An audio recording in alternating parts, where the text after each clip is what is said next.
Bro, nikuulize swali la kiume. Unahisi unapendwa kwa sababu ya wewe au unapendwa kwa sababu ya unachotoa?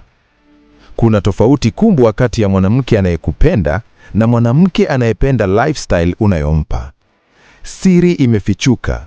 Njia pekee ya kujua ukweli sio wakati mambo yako bambam, ni wakati mambo yamebuma. Wa kimaslahi yupo wakati wa transaction completed. Wa ukweli yupo wakati wa insufficient funds. Hii inaitwa the crisis test. Fanya hivi mwezi huu.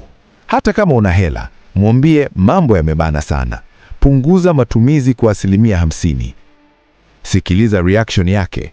Je, anaanza kukupa stress na kusema hubadiliki, au anaanza kukupa support na kusema tutapambana? Mwanamke anayekupenda huwekeza kwenye kesho yako, vision. Mwanamke wa kimaslahi huwekeza kwenye leo yako, pesa.